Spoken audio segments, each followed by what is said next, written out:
Hello and welcome. First pitch called strike in Game 2 of the doubleheader. Seattle Studs versus the Everett Merchants.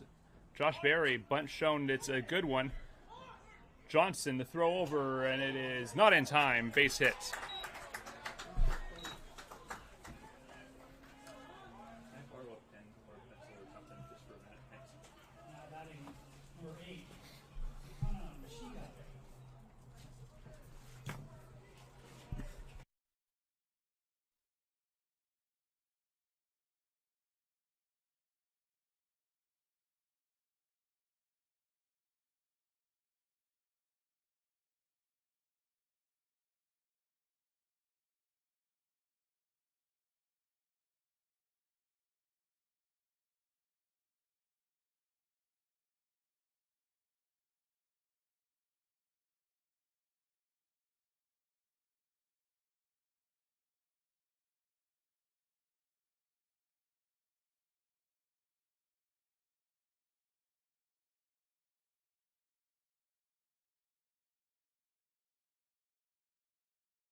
Welcome back. Top of inning number 1. Runner on at second base. 3-2 the count to Will Cresswell.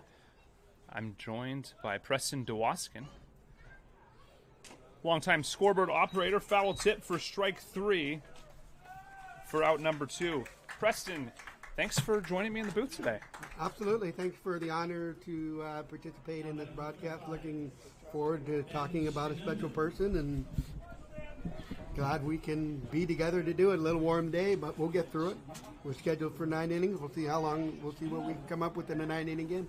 Looking forward to celebrating the great Harold Pyatt as well.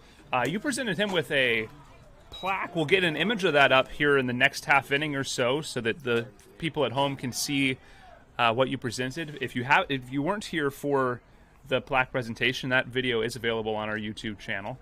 As Josh Berry pitching for the Everett Merchants today, and a ground ball to Jack Johnson. The throw across the diamond in time for out number 3, and that will retire the side. We'll be back with more talk about Harold Pyatt and this beautiful ball game here in Everett, Washington with Preston when we return.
Welcome back. Bottom of inning number 2. Bottom inning number 1. Or excuse me, inning number 1. Thank you.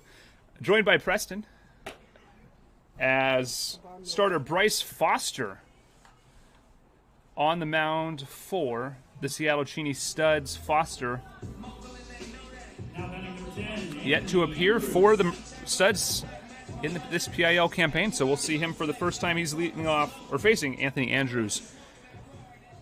Struggling at the plate this year a bit, but able to swing the ball bat well. This ball hit out towards left field under it, and making the play is Coca in left for out number 1.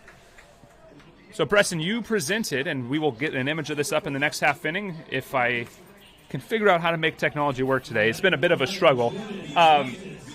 You presented Harold Pyatt with a plaque commemorating his 50 years as the manager in Everett.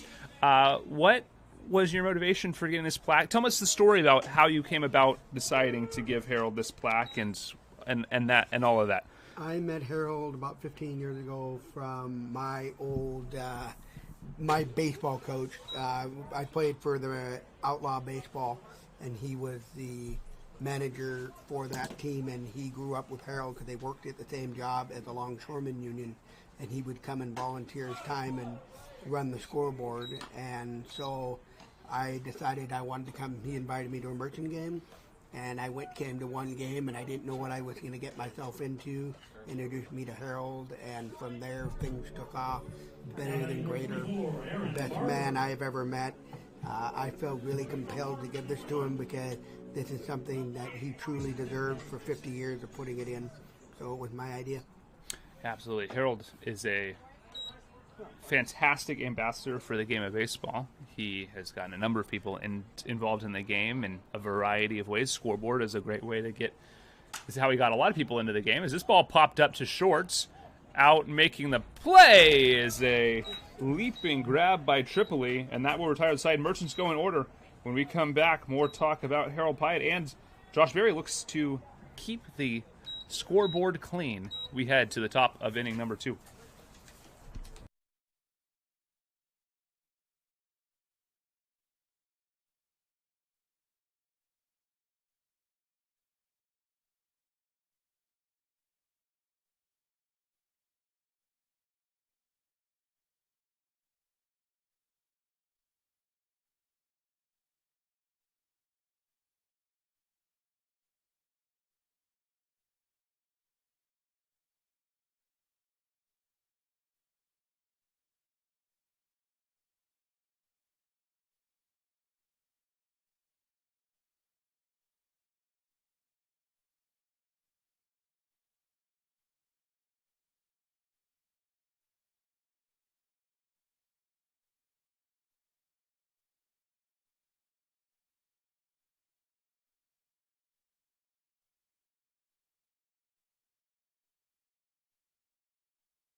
Welcome back. Noah Fields climbs in to face Josh Berry, joined by Preston here in the broadcast booth, as Josh Berry looks to keep things clean here in the top of the second.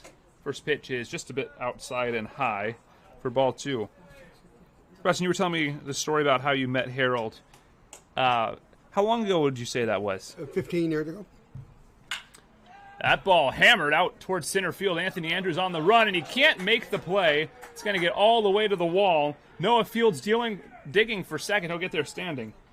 And a leadoff double to Noah Fields to start off inning number 2. Good piece of hitting. Jake Gallagher. What? Now batting 14, Jake Gallagher. It's kind of not him. We just had to look at it day off. Yeah, 15 years ago, and I decided that somebody to ever meet. I don't know where I go to when I go to a ballpark, but it doesn't take me very long to make friends, so I decided to do it, and it was bigger than greater. I've done lots and lots of stuff for Harold. Andrews picks the pop fly out of the air for out number 1. Gallagher down, and Imola Coca climbs in. I like Coca. Harold Pyatt, I can't agree with you more. Just a fantastic Malaya Coca. I think that's ambassador for the game. We're all lucky to have been a part of his illustrious career. that he's from the islands. And I'm trying to get your plaque pulled up. I'm not really sure why it won't come up. But this pitch inside to Coca, we'll deal with that at the next inning break. But we are here in the top of inning number 2. Josh Berry deals and delivers. This is a ground ball past Lundberg into left field. Stop, and we've been down to mid- Justice throws it in to keep the run from scoring. It's runners on the corners with only one away here in the top of inning number 2. This is a 9-inning contest against these Seattle Studs. Preston, do you have a favorite memory as a member of this organization? Oh, I have a lot of them. Probably my fondest memory is against this team that you're actually playing right now. You were actually in the booth. It was a 9-inning contest off of a doubleheader, and the first 2 innings were like almost 2 hours. It was like a 4-hour game. Runs going back and forth, teams being very competitive. This league is a very, very competitive league. A lot of these are former players, and they want to compete because they want to show what their talent is because they can't play at the major league level. So this is semi-pro. For people who don't know what semi-pro means, that's not the pro level. That is a wood bat league that runs for 2 months. You play 20 games, 20 league games. There's 7 teams in this, or 8 teams. You face everybody 4 times. You schedule for 5 and you play them. This team we're playing right now, the Merchants played them twice in the Grand Forks tournament and beat them both. And so it is very difficult. The game of baseball is not easy to play. It is a very, very difficult game to play. You show up at the ballpark, you don't know what you're in for. You do not know how long you're going to be on the field. You don't know what is up. It's certain. So you have to come and put everything in it. And the game is not over till the final pitch is thrown.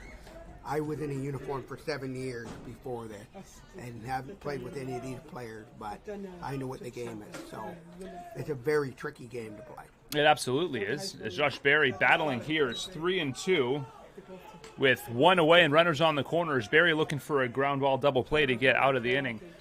I remember that game vividly. That was an incredible game. I think the final time of game in that one was close to 4 hours in a regulation contest. A hard hit ground ball, and the only play is going to be to first base.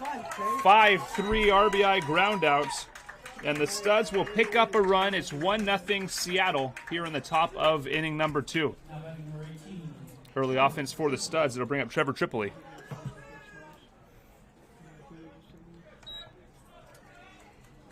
You mentioned the Merchants having their way with the Studs up in the PIL tournaments. You are not, that was not an understatement. Merchants playing the Studs in group play, winning 20-5. You don't see scores like that very often in this league. No, you don't. And the funny thing is they want to combat each other and they want to play. There is no run rule in semi-pro baseball. You may ask why. Because they play just like the major league. They play pro book rules.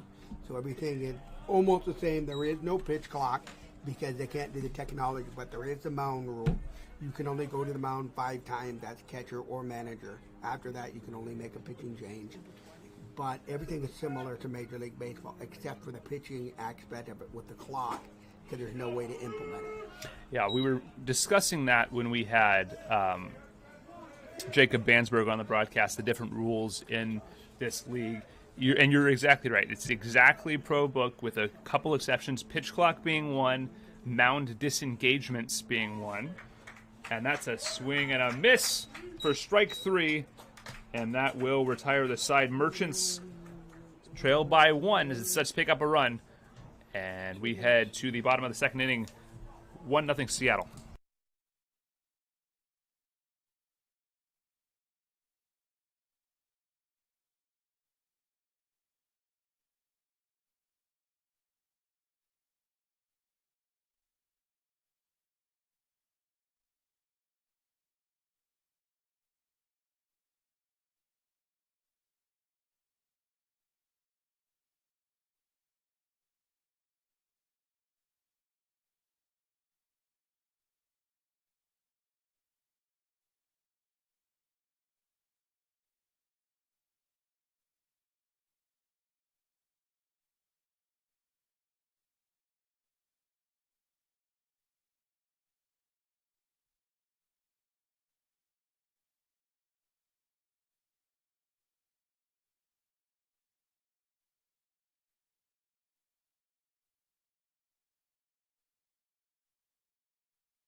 Jack Johnson.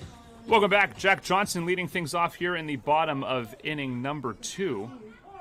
Merchants trail the Seattle Cheney Studs by a score of 1-0, and that's called a strike at the bottom of the zone by Bryce Foster.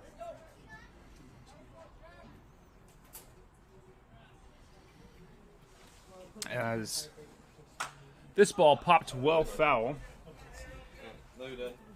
On deck, Kyle Regini, followed by Will Heron. Preston, we now have an image up of your plaque on our live stream. This is the plaque you presented to Harold Yes, it Pyatt. is. Tell us a little bit about the design why you decided this design. I went and into a place that makes Marysville Awards and had it made, and I told the gal that I'm honoring someone for 50 years and what should I get, and she gave me a couple of ideas. The baseball that is placed on that plaque is a holographic. and a base hit into center field. Call for it out there too. Lead off single for Jack Johnson to bring up Kyle Regini. And it has a holographic on it, and I wanted to make something shine. Said this is going to go on his wall, and I want to make it look really well. So that is a holographic baseball with just regular words on it. I wanted to make something simple for people to read and see. Congratulations, Harold, it's 50 years. And not somebody who didn't coach any team. He coached the same team for 50 years. It's amazing. Sean, how do you imagine coaching one team for the same years for 50 years? Ground ball to third, on to second for one, on to first, not in time, pulled him off the bag. Fielder's choice will replace the runner at first. It's an almost unprecedented streak with a single team, and it's not like he coached bad teams for 50 years. This is a team that went and won NBC World Series championships, was runner-up a number of times to teams full of former All-Stars, Major League players, and several times winning the PIL.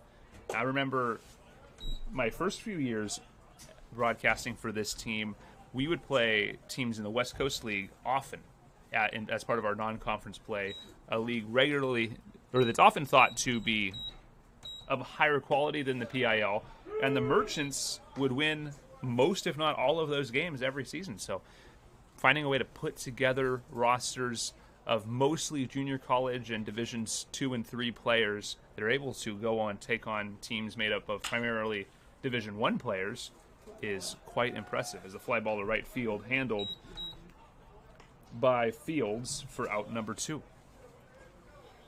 Yeah, it's amazing. If you look at the history of this program, he started Harold got involved in 1962 with his first year. In 1988, his team won the NBC World Series.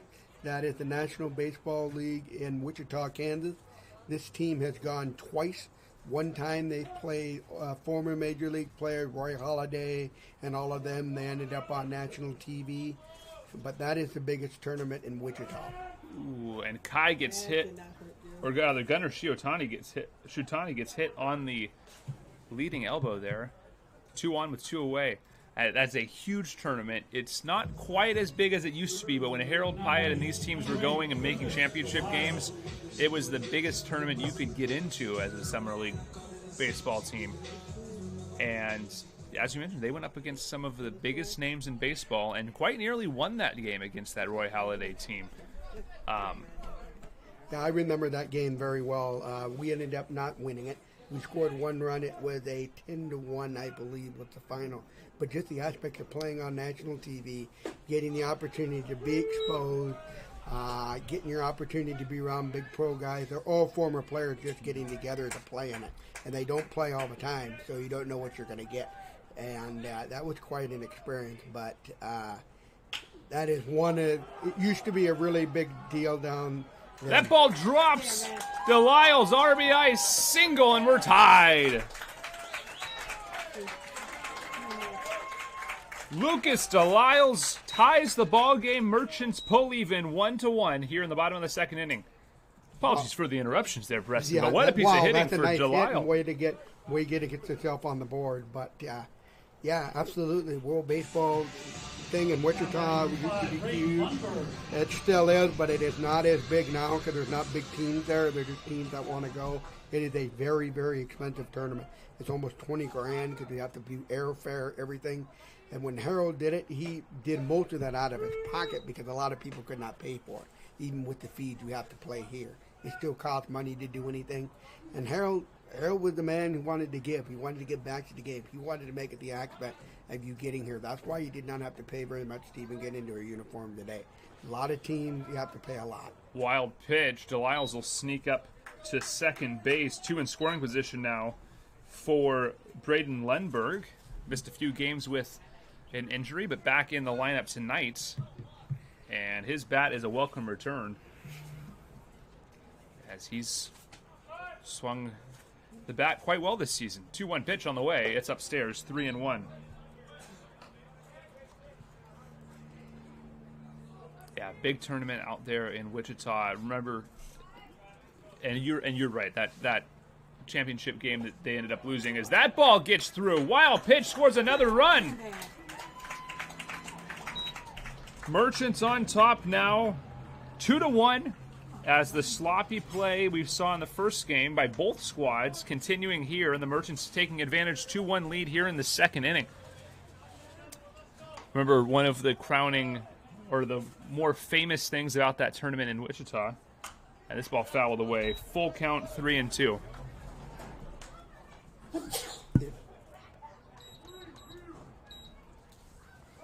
Thank you. The scoreboard's slow. You get into technology, you don't know what you're going to get. Lundberg fouls off. We'll do it again.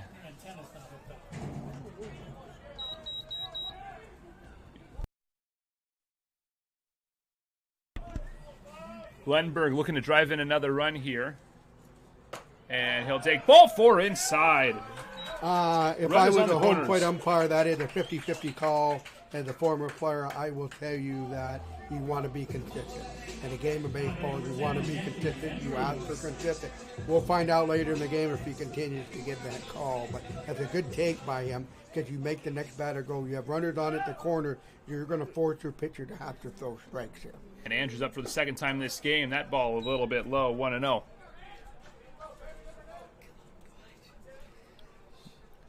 I remember one of the more famous things about that NBC tournament back in the day was baseball around the clock, where you'd have a game happening at basically every hour of the day, and that ball brought back into the zone by Cresswell, 1-1 the count. You'd have baseball games with a first pitch of 1 a.m. in that tournament. It was unbelievable. Yeah, it's amazing what time of hour you could play. Even when you don't have a clock or whatever, it takes forever to play. Runner goes, swing and a miss. Stolen easily without a throw, and there's 2 in scoring position, but the count's 1-2.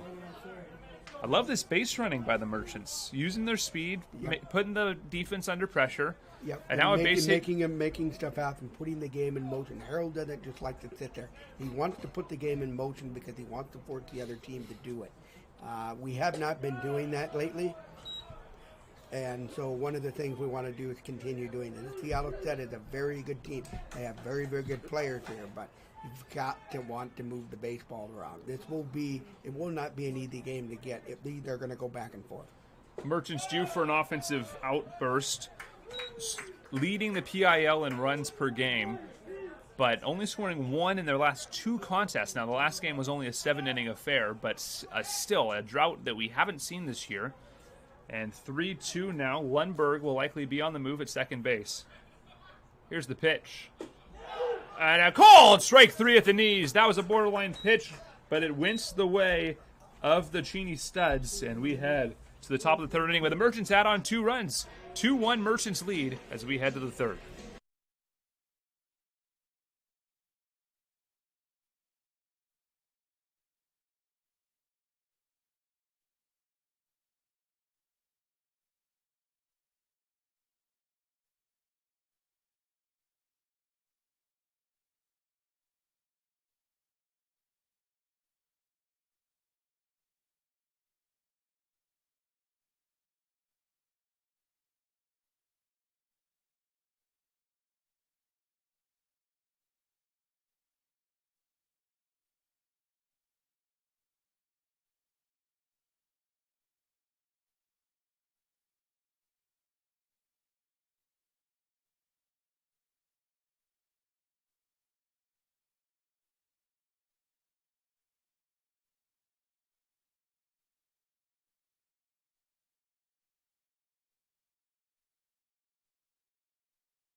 Welcome back. Top of the third inning, and Josh Berry delivers a pitch just outside to Aki Buxton, leadoff man, singled to start the contest. Preston, you were able to talk to this ball crushed to left field, but making the play on the run is Jordan Justice, route number 1. Preston, am I right that you and Jordan Justice know each other from before the Merchants? Yes, so Jordan Justice and Aiden Van Rentham I've known since they played Little League Baseball together in Marysville. Grew up doing them, very, very well known people to know. And for them to even be playing out here is incredible. I didn't even think they would follow their footsteps. But they played baseball since they were little, and baseball's in their blood. You can tell that they are. But yes, I have known them since they were 8, 9 years old, and they played all the way through. What does it mean for you to see that those kids that you saw growing up join this program that you think so highly of and play for a player or play for a manager like Harold Byatt? It's incredible to see them up here because it shows that they're committed to it. They want to get better. They want to know the game. They've got the right people in front of them. Our first base coach is a hitting coach too. He's very, very good at that. He's ready to adapt. Even before this game started, he made a mistake in the first, and he still went to the cage to correct his team to make his craft because he wants to go out there and improve. He wants to be in the lineup. Those are guys that Harold wants to see. If you don't want to do that, you're not going to find yourself in the lineup. Sky high ball. Justice makes the play for out number 2. 2 away as Will Creston climbs in, struck out swinging back in the first as Josh Berry pitching pretty well so far. 3 hits, he's only given up 1 run on 2 strikeouts, and pitch count a respectable 34 pitches through 2 2/3. What are you seeing out of our starter tonight? That's impressive. Somebody who's pitched a long time and who's our pitching coach and still has the arm to do it and still puts the work in and still he wants to get the opportunity to do it. It's pretty impressive. He's probably one of the nicest people that you ever meet on the human being side.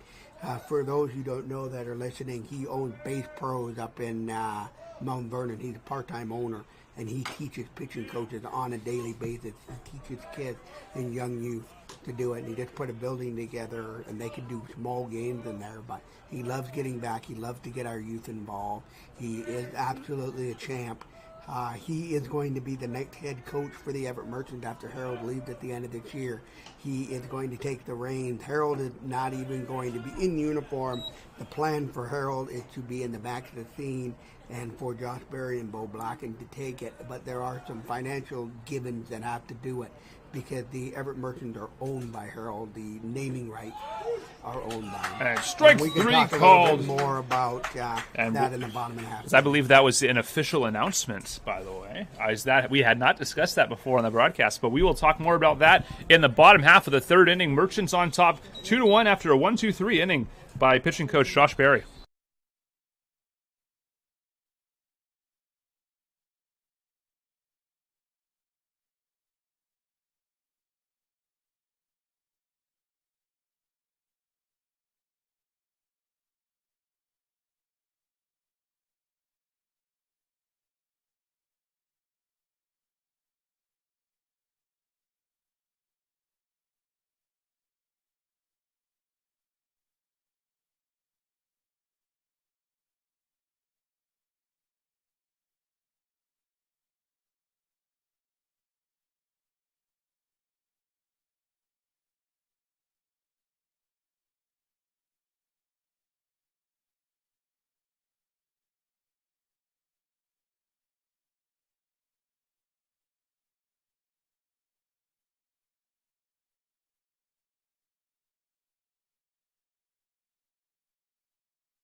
Now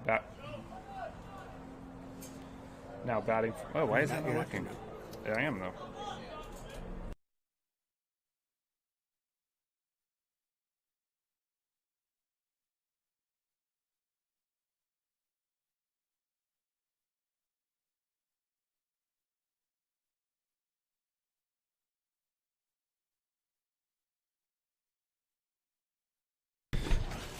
Oh, and 2 the count on Jordan Justice as he leads off against Bryce Foster here in the bottom of inning number 3.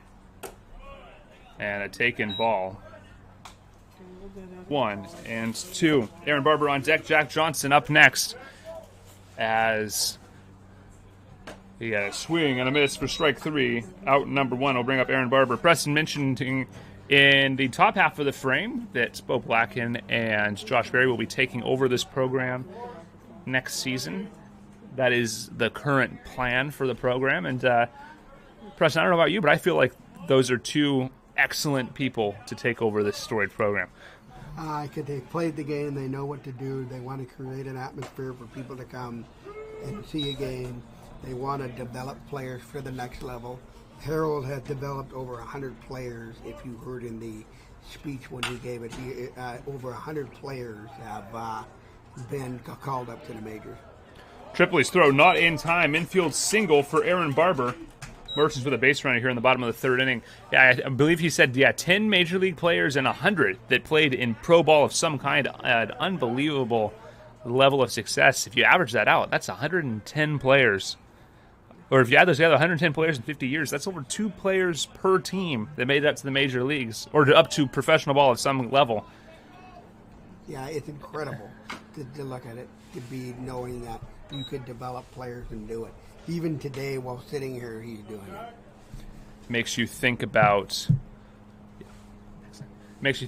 which players on this squad might make it up to the major leagues or professional ball of some level. I think there's a number of guys who can on this squad. As a swing and a miss, 0 and 2.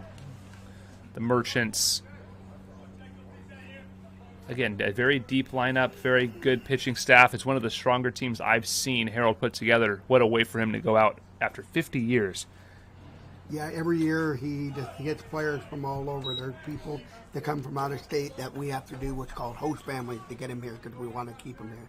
This season's only 2 months long. It starts in the middle of June, in the middle of July. This year it's going a little longer because they're doing a tournament in season. Normally they don't, but it's... Line drive off the glove into right field. Error on the second baseman. We'll put runners on first and second base with only 1 away. And yeah, those host families are really important to make this team operate. Most of these players local, but as you mentioned, a few come from out of state and out of the area, and it's important to be able to facilitate that team building aspect of getting those players in on this roster. And Harold doing a great job of facilitating that, and we hope that continues under the next ownership. But Harold's not going away, as you mentioned. He's going to be here just more in the background so that he can not have to deal with all of the day-to-day stresses. And there are a lot of those in Summer League Baseball. It's a full-time job, and you don't get paid the way you should be for running a team. Yeah, you don't get paid for any of it, and he does a lot of it. The goodness out of it's hard because he wants to get back and make other players be successful. Ground ball, Tripoli on a second. Throw to first, not in time. Fielder's choice. We'll put runners on the corners. 6-4 the put-out for those scoring at home. Runners on the corners for Will Heron, who's 0 for 1. Yeah, anyway, back to it. It's a lot of work behind the scenes if you go back and see what you see that's going on. So you've seen it too. You've been here late nights. You know what's going on. I have. It is hard work. Harold's is here. Harold and whoever's helping him lock up is the last one out of this ballpark every night. And it is often very late, especially when a game goes extra innings or runs long. And he's here before anyone else most days too. So he has more than earned his semi-retirement. Yeah, he got very emotional, even talking about it, even to get to his wife that had given so much to you can't do it alone. If you're married, it puts even 2 times harder pressure on you, knowing that you have to give something else for others. 2 outs, 1 and 2 the counts with runners on the corners. Merchants on top 2-1 here in the bottom of inning number 3.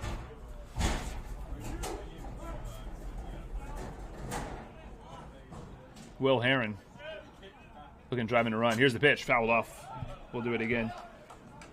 Harold's got to be happy with his offense in this second game, running the bases quite well, breaking up a couple double plays already, and really swinging the bat well. They are. They're usually getting more hits. You only got 3 hits right now, but it's really early into this game. I don't know what they're averaging for hits, but I know that they've been getting 10-plus hits. But not these couple of games. They've only been getting a few.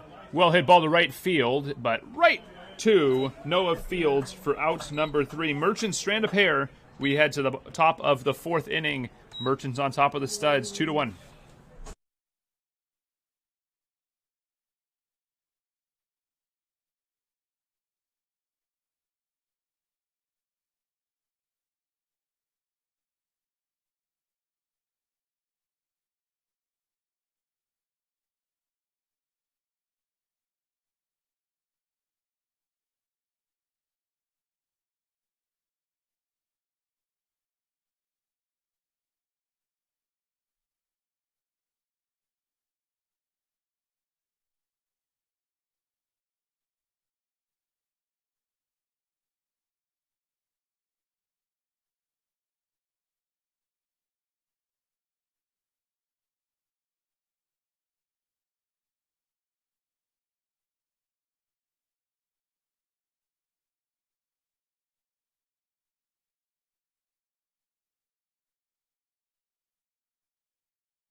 One and one the count. Josh Berry in his 4th inning of work, trying to keep the scoreline where it is.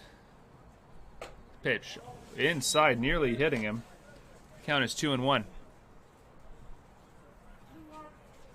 Pretty amazing that he's even out there doing this for the 4th inning.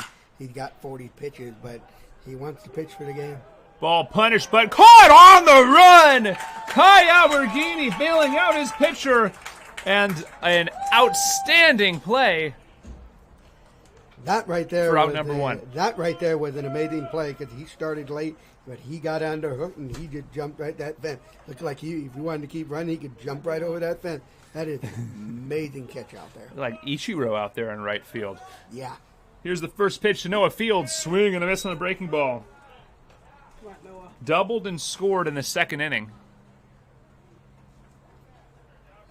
Yeah, it's pretty amazing what these kids have. We have the talent out here. The talent there. Just can you show up to the ballpark every day and say, hey, you're ready to come out and win each and every day. It's like a business trip. Pass the diving glove of Barry, or rather of Barber, into center field for a base hit. And you're exactly right. This team has the talent to beat any collegiate team in the country. But you have to show up. You have to get the bats working. They weren't working in the last few games. So that's why you see the Merchants on a bit of a skid here, losing 3 straight entering tonight. But a good chance here with a lead and a strong effort from your starter so far. and Jack Fenton warming up in the Merchant bullpen. So you wonder if this is the last inning for Josh Berry. Yeah, you wonder how far you're going to go. You wonder what he's going to do to everybody to do it. But he's just out there throwing, showcasing his arm. No, he wants to go out there and win just as much as these players do. He wants to go out and win a league title. Berry cares more about the league title than about his own personal pitching, I think. Yes. He was a league winner with the Studs as a player, if I remember right. This ball grounded foul. 1-2. One of the few players who's played for both the Studs and the Merchants. There's been a few throughout the years, but not necessarily a common crossover. There's a former player, Aaron Wetch, who's still on this roster that has played. He played minor league ball, and he pitches from time to time, but major leaguers like him. Well hit ball to center field. Anthony Andrews, a bit of a slow reaction, but they are in plenty of time for out number 2. I bring up Imiloa Koka, the left fielder. It's 1-1. Coca. Emilia, I think. I don't know how big. Koka 1-1 tonight, looking to keep the line moving for the Studs, who trail 2-1 to the Merchants. 1 run on 4 hits, 1 error for the Studs, and 2 runs on 3 hits, no errors for the Everett Merchants. Pitch missing inside, 1-0. You know, Sean, you really want to know, what does it really take to come to a ballpark and actually win? What does it done? Because you can't just throw the uniform off and be ready. There's stuff that really makes it mental. You have to have the mental will to do it. A lot of these players have done it. They play it every year. A lot of them play all year round because they're our league, they're winter league. What do you, as Harold leaves the legacy? You've been here for 4 years now. As he leaves this program behind, do you think the Everett Merchants are going to be successful in your opinion with the 2 people? What do you have to say? I do think so, and hopefully we have enough time to get to this before the inning ends. But I think that Bo Blacken has been a part of the Merchant program for forever, for nearly coming on 20 years now between his playing time and his coaching time. With some breaks, Josh Berry issues a 5-pitch walk, his first walk of the season. Cage. But Bo Blacken is the old school baseball coach that you want on your roster. He doesn't make excuses. Production has to happen. He doesn't get too low on the losses, but he holds his guys accountable, and that hits Cage Hardy. It'll bring up Trevor Tripoli with the bases loaded and only 1 out. And Berry a little bit frustrated here. Yeah, he's frustrated because he got, as he laid his planted foot, he hit a hole, so he didn't land right, so it made the ball come out. He's frustrated with himself. Harold's also not very happy because he's got the bases loaded. He's also trying to get the pitch count because he doesn't want to wear his arm out. Ground ball. Going to be a tough play, but taking it himself, 6 unassisted, fielder's choice, and the bases will be left loaded by the Seattle Studs. We get to the the bottom of the 4th. We'll continue that conversation about the future of the Merchants as the Merchants on top of the Studs, 2-1.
Welcome back.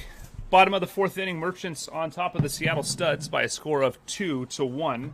Gunnar Shotani leading off. He was hit by a pitch and came around to score in the second inning. And Preston, you asked me the question about the future of this Merchants team after Harold Pyatt's retirement, and I started that by saying I think this team's going to be very successful with Bo Blacken, the old school baseball mind. But I think that Josh Berry is also a big part of this. One of the brighter, as this ball smokes but foul, one of the brighter and more cutting edge pitching minds that there is in collegiate baseball in Washington. I think he's a great asset to this program, and I think he's going to bring recruiting from a new angle that we haven't seen before on this program. I'm not saying it's going to be a better recruiting than what Harold Pyatt had, just different, and I think that this program's in good hands moving forward. Yeah, I think I agree, totally agree with you. It's in good hands. It will not be the same as what it was. There will be younger people here, so there will be different aspects of it, different changes made, but for the most part, semi-pro baseball is going to remain in Everett, and that's what matters because people love watching baseball here.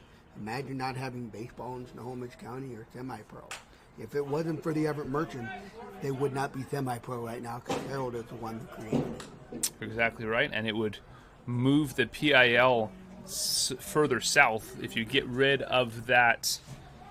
If you get rid of the Everett squad, your furthest north team is your Seattle programs.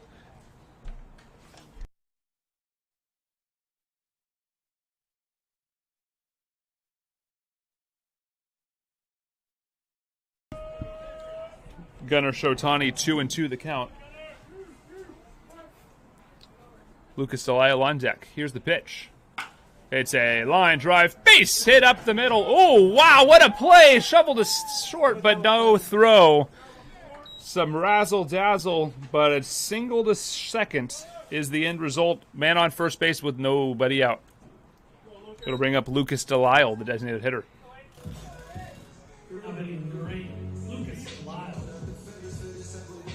I think an underrated part of the teams that Harold Pyatt constructs is, I've mentioned on the broadcast a ton, there's two like key factors of the teams that Harold builds. As the bunt down, going to be a tough play. Delisle's out at first base. The tough play was to second. The easy play to first made, but the sacrifice successfully put down. Delisle moves the runner over to second base for Braden Lundberg. You know you're coaching, or you know you're watching an Everett Merchant game put together by Harold Pyatt when the second baseman has a gold glove and bats like .375. His second basemen are always the star of the show, and that's no different this year with his middle infielders this season. Barber has been an outstanding example of the middle infield that Harold Pyatt likes to put together. Yeah, he drives for that. When he goes to look at a resume and he wants to know if you're going to be part of the team, he wants to know that you're going to do that because he doesn't want to put you on a team if you're not going to be successful and make the other team successful all around you. He builds players around other players. For example, there are players who play 2 or 3 years. I don't think there's anybody on this roster who's been here more than 3 years. They're here 2 years and then they want to move on. They want to go play collegiately or go move up higher to actually improve their game because they won't get it all here. You can only get what you can learn here before you've had enough.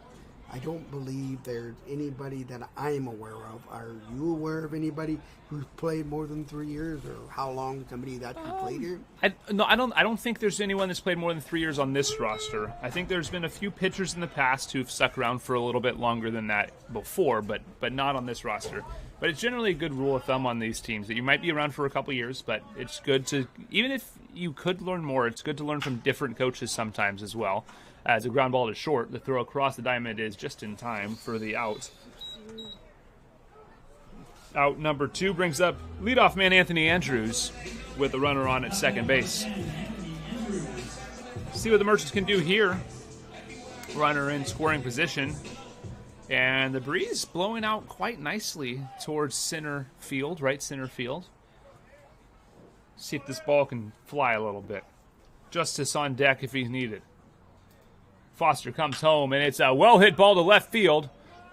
And that ball is going to be caught just a step foul And that will retire the side. Merchants leave a man on at second base, but still lead it 2-1 as we head to the fifth.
Leading off is Aki Buxton, center fielder.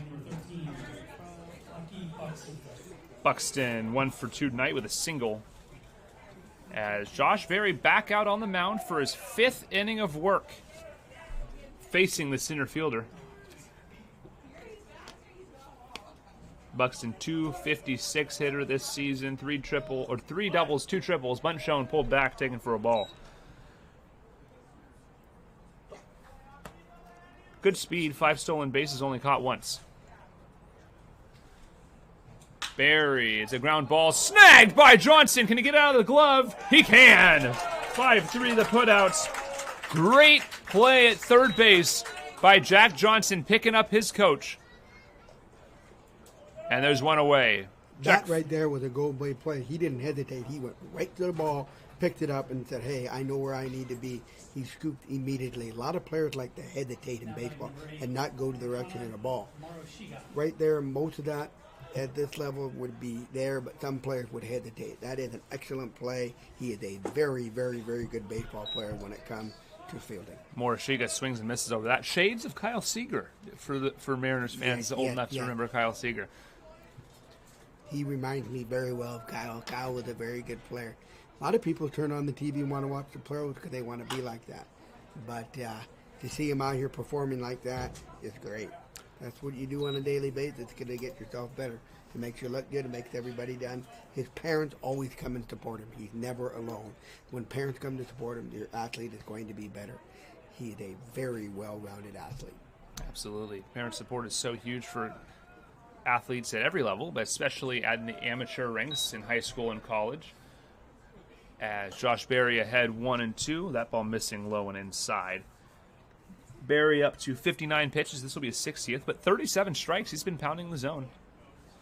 4 hits, 1 walk, 3 strikeouts, and an earned run. This ball lifted into right field. That ball a little bit slower off the hand of Josh Berry than his other pitches, but his 60th pitch is a fly out to right for out number 2 here in the top of the 5th. It'll bring up Will Cresswell, and this might be his last batter. Well, he's pitched 5. You know what the rule in a 9-inning game is, Sean. If you pitch 5 innings, you're in line for the win. So he may have gotten himself out there because he wanted to put himself in the position to win. Well, and he's pitching well enough to earn the right to come back out here. That ball low and skips away. 1-0. Cresswell 0 for 2. Struck out swinging in the first and looking in the third. Very humid and hot out. What a nice summer day to be out here, to be playing like this, to do it. A lot of players don't like to play a doubleheader. You don't see that often in semi-pro, but you have to play your game. You have to play 20 games. That's why they have to do it. Like, for instance, next weekend, next Saturday, they have to go to Snoqualmie and play a doubleheader against the Hunkers because it has to be done. You have to play 5 games. The reason they schedule that, in case the weather is bad, you have to play 4. That's what your 5th game is, if for anybody who's listening and wants to know. Well hit ball into the right center field gap on the run and not making the play. It'll be off the wall as Alberghini. You hear it clang off the auxiliary scoreboard. The throw in is just not in time. A double to center field against Josh Berry, and Harold Pyatt looks on. He's going to leave his pitching coach in. The tying run at second base as time called so he can hand the armor over to his first base coach. Jack Fenton staying loose and ready in the Merchant pen. He appears to be ready. So he'll come in if there's any more trouble, but Ben Schoenerman climbs in 0 for 2. Yeah, he's looking over the side because he wants to make sure his pitcher's done. He doesn't want to overdo it. He doesn't want to take him out in a situation bringing whoever's in that pen into a situation where he has to get an out. He wants to give him the opportunity to earn it. As someone who played the game and who's coached the game, I would give him the opportunity to do it here. It's not late in the game. You still have a lot of game to play. There's still 4 innings left regardless of what happens here. This game is nowhere from being over, but And it's 5 an for your opportunity to pull offense. him out. Yeah, It's and- an opportunity to get him through it. And 5 innings for your offense as that ball spoiled foul. 0-2 the count. And he's still pitching well. I think he had one pitch he wants back, and it's that double out to center field. That was a hanging ball there, but chance to get out of it here. 0-2, well ahead. Time called as Schoenerman steps out and resets. No Fenton up umpire next. doesn't have to give somebody time. That's their opportunity. In Little League, it's automatically dead. In this level, the umpire's option is to give it to you. 0-2, well upstairs. Good stop. As Shotani able to keep that one in front of him. Or rather, Delisle's. As my lineup card is backwards. Delisle's is the catcher. Shotani is the DH. The pitch on the way is a little bit high. That would fill the count. Or evens the count, Even right? the count at 2-2. 2-2. And he's trying to nibble the plate here, see where the umpire wants to go, if he wants to go to the outside. And a ground ball to Barber. Sucks it up and throws to second, or rather to first, for the out. And that will retire the side. Josh Berry, sterling work, 1 earned run on 5 hits, a walk, and 3 strikeouts in 5 innings of work. He's in line for the victory as we head to the bottom of the 5th inning. Merchants on top of the Studs, 2-1.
Welcome back.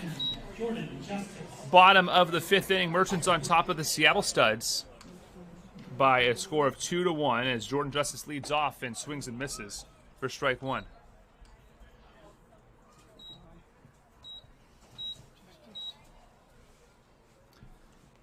Next pitch on the way is a sharply hit ground ball to third. Throw across the diamond in, plenty of time for out number 1. Aaron Barber climbs in 1 for 2. As we have a game announcement, as July 28th, the Merchants will be hosting a home game here in Everett as part of the PIL tournament.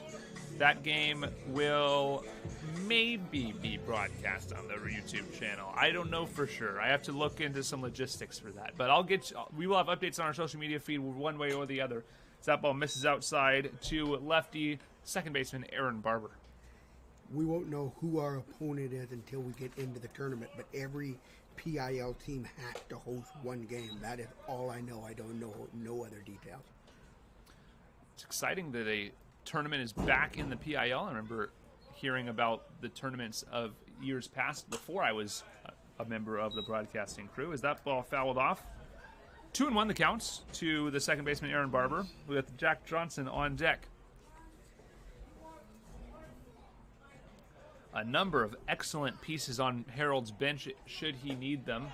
Zaya Aklis not starting this game, nor is Aiden Van Rinsum.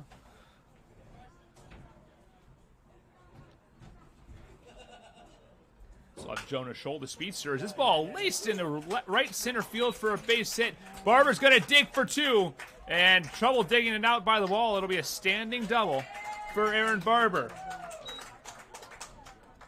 Good piece of hitting by Barber. He's 2 for 3 tonight.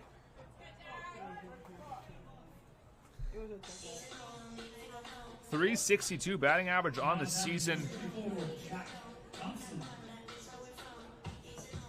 Aaron Barber following in the footsteps of the second baseman that came before him. It's a storied group as Jack Johnson climbs in.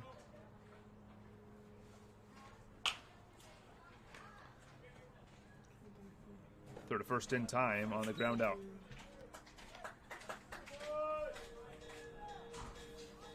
One pitch, one out. So we'll bring up Kai Alberghini, the right fielder.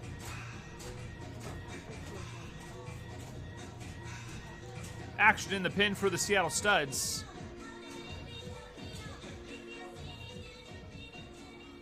Yeah, they're starting to get people loose because it's hot, humid. They didn't want their pitcher to get worn out. They didn't use hardly anybody in the first game. I wouldn't be surprised if we see 2 or 3 pitching changes coming through, especially because it is a 9-inning contest. Taylor Thompson warming up for the Studs as that pitch missing low for ball one.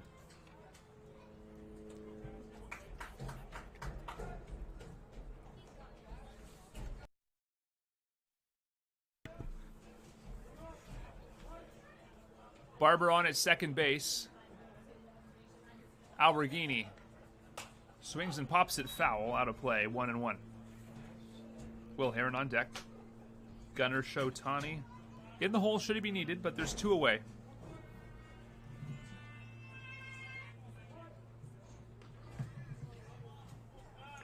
So thank you all for watching this presentation of Everett Merchants Baseball. This ball low, 2-1 the count. Merchants back in action Tuesday and Wednesday, 7:05 first pitch for both of those contests. And those are the last regular season games in Everett for the Merchants this season. And they will be broadcast live here on YouTube. Hope to see you then. 2-1. Check swing. He did not go, and the ball is outside. 2-1. Umpires tonight in their white tops, gray pants. I like this look for umpires, I gotta say. Yeah, not very often. It's so hot. Blue is the term of either white or blue, depending on what you want to wear. They think it's so hot out here. It's a very look usually. I don't like it sometimes because when you have a white baseball, it's hard to identify an umpire from a white baseball because the ball is white. That's fair. I didn't think about that. That's a good point.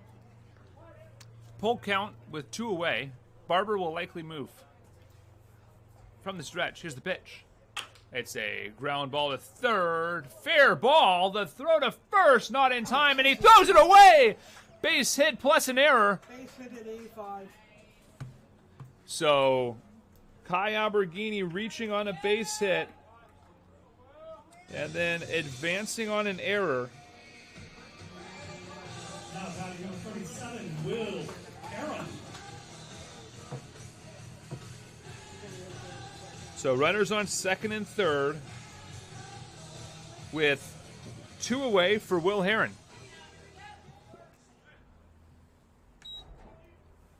Here's the pitch. Popped it up. Should I call for it? And the play, ooh, wow, dangerous play in right field. Just made by Noah Fields for out number 3. We head to the top of the 6th inning. We're going to hear Preston on play-by-play for the 6th inning. We'll turn it over to him when we return. Merchants on top of the Seattle Genie Studs, 2-1.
Welcome back to Everett. And now for the play-by-play in the 6th inning, Preston Dwoskin.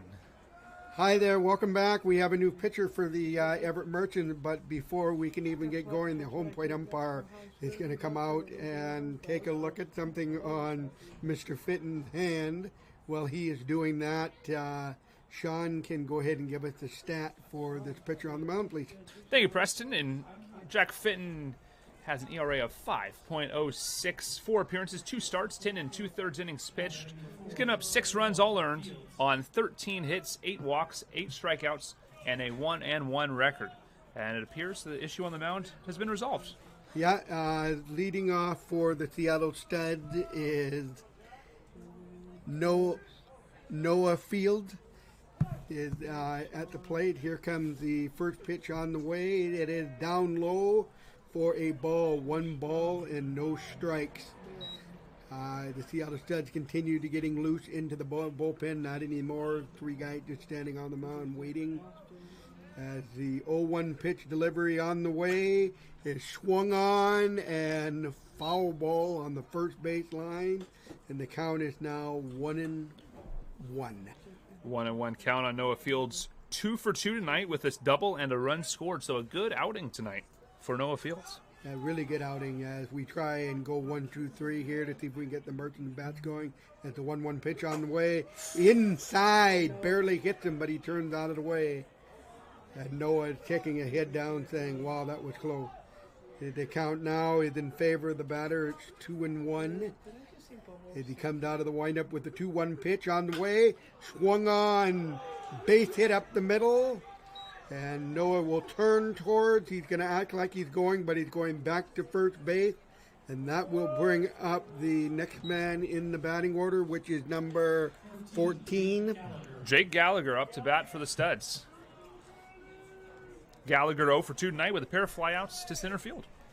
Pair of flyouts in center field. Hope we can get him swinging, maybe a double play and get 2 outs to twist. He will pitch from the windup, and the first pitch on the way showing bunt. Bunted up the first base line. He was going to let it go, but it goes foul. Just as it goes to first base, the ball decides to turn to go foul. It will be a long foul ball. Tell you what, Preston, I didn't think that ball was going to get foul towards the end. It looked like it was tailing, but it got close to that bag. Yeah, well, as a player, you don't know if you want to touch it or let it go foul. That's a 50-50. And he was getting out at first either way. Yep.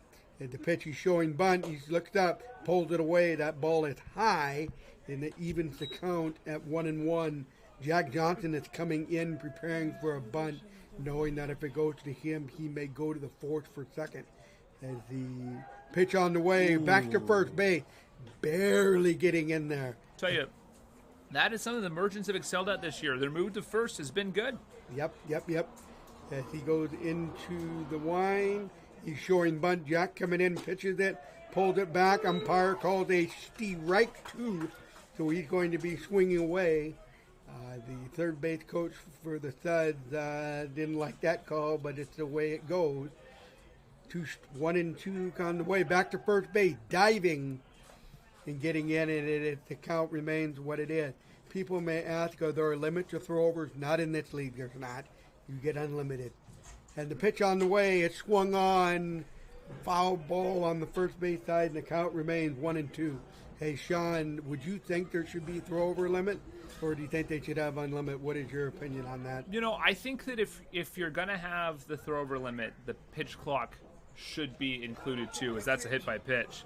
It's a dead ball, hits him in the back. He's throwing off his gear. They got first and second, nobody out. That is going to bring up number 5. Imola Coca.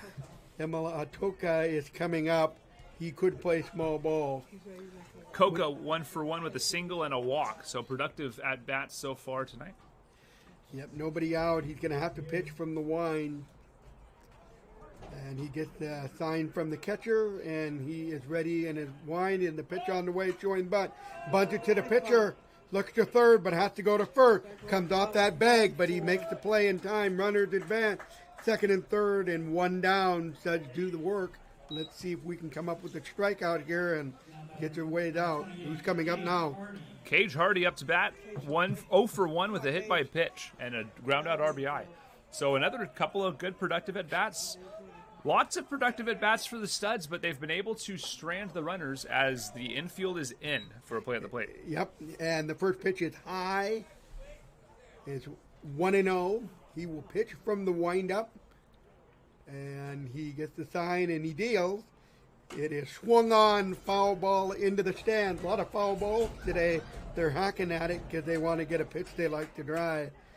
It's amazing how many they can actually hit. And the 1-1 pitch on the way is inside. 2-1 is the count. And he gets right back up on the mound, not wasting any time.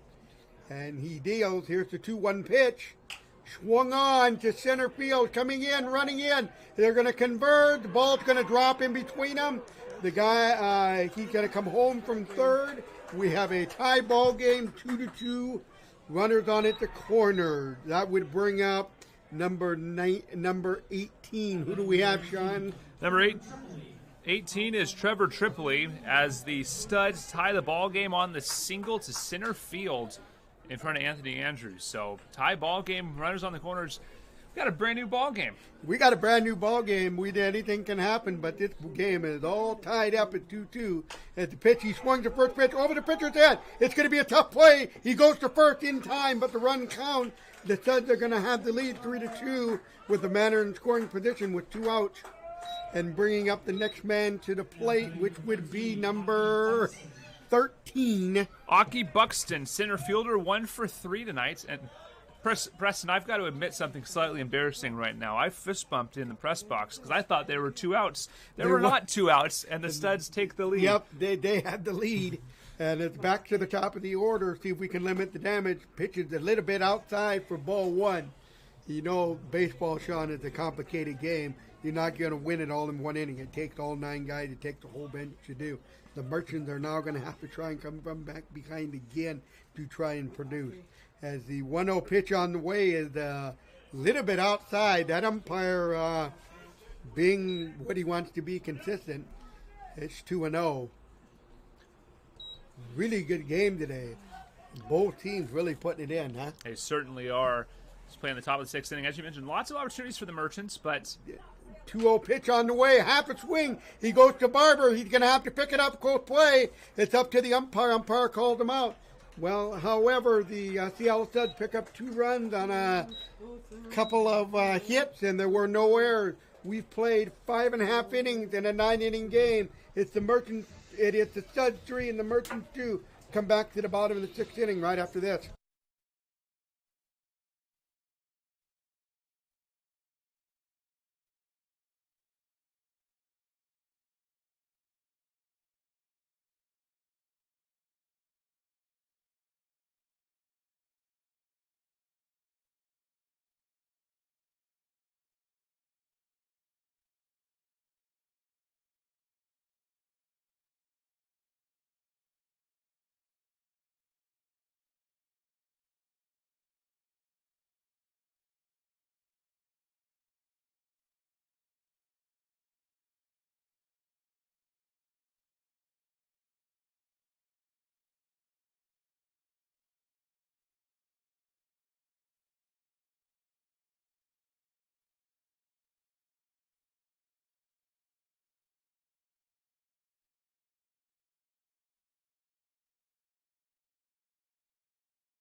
Hello, welcome back to the bottom of the sixth inning. Hope you're enjoying this broadcast. I'm sure I'm having a blast. Thanks, Sean, for allowing me to take some of your play-by-play. It's sure a wonderful game to call with you. Absolutely. It's been a blast having you on the broadcast. Happy to give you a few innings. Absolutely. You're a natural. Yeah, it just comes to me. Well, before we can even start the inning, catcher's having a problem with the gear. Umpires allowing him to go. We're going to go 7, 8, 9, and hopefully more for the Merchants. Hopefully we can bring up a few more and try and take the lead and get this lead to give some pitcher comfort to our pitcher coming in. Absolutely. Is Gunnar Shotani leading off? Designated hitter tonight. 1 for 1 with a hit by pitch and a run scored. And he will pitch from his regular stance. And the first pitch on the way is inside. Brace the knee. 1 ball, no strikes. As the Merchants try to come from behind again. As the next pitch on the way is swung on and foul ball into the stand. The count is even. Josh Berry, after pitching 5 innings, is talking to Harold now, all ready to go back into his pitching role after being a pitcher. And the next pitch on the way is swung on, hit the center. That center field's running in. He's going to let that ball bounce in front of him. That will be a base hit. And we have a man on first base with nobody out, bringing up the number 8 man in the batting order. He wears number 8, batting number 8. Is Lucas DeLisle, the catcher, 1 for 1 with a sacrifice fly and an RBI single back in the second inning. As that was a good piece of hitting by Shotani to just dump that ball in front of Aki Buxton in center field. Yes, he does. Now, Bo Blocken going through the signs here. He could put the ball in play or you can ask him to bunt. We'll find out what he's going to do. Nobody's moved. The fielders have remained the same. And we wait for the pitch. He deals, showing bunt. He bunts it to the pitcher. And the pitcher's going to go to first base in time, advancing the runner into scoring position. With 1 out, the Merchants have an opportunity to tie this ball game up, bringing the number 9 man to the batting to the plate is number 5. Who is that? It's Braden Lundberg, the shortstop for the Everett Merchants. He's 0 for 1 with a walk. He was stranded in his only time reaching base. Yeah, so he will look to pick up an RBI and try and get this game tied. As the pitcher will go from the wind. And his first pitch to the number 9 man in the batting order is on the way. It's swung on and missed. As he looked to get a base hit there, but he just swung on and missed the pitch because it was too heavy of a swing. It's a good breaking ball, getting under the bat of Lundberg. And the 0-1 pitch on the way is dealed. It's swung on and fouled to the Merchant bench on third base side. And it is 0-2. Now he will have to come out of an 0-2 hole here and try and get a base hit. Got quite a few fans here today, Sean, looking on. We do indeed. Slightly less for Game 2 than Game 1. I think a lot of people wanted to come down for that opener and to see the retirement ceremony, or the plaque ceremony for Harold Pyatt. Yep. It was great to see everybody at that last pitch is high.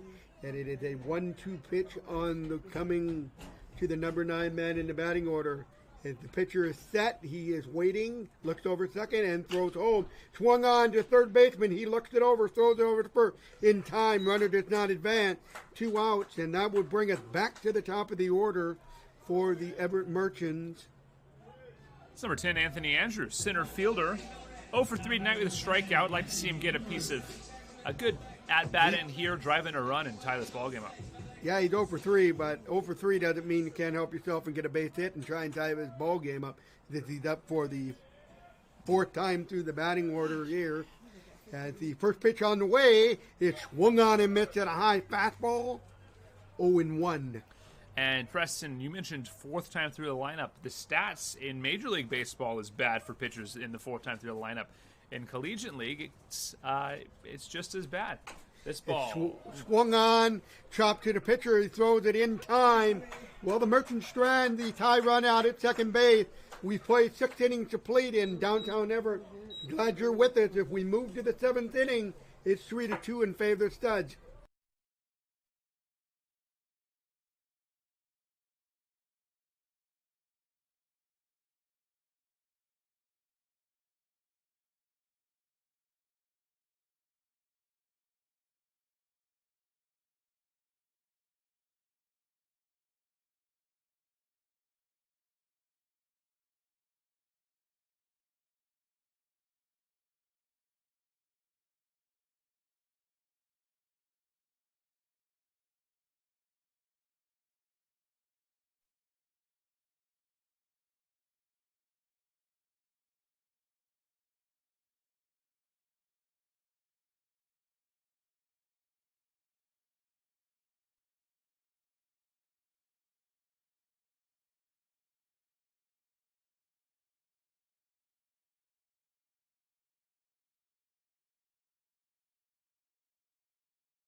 Hello, welcome back. That was a great call in the sixth inning, but I'm going to toss it back to the host, and I will be back with the eighth inning. But for now, for all the play-by-play, here's Sean O'Connell.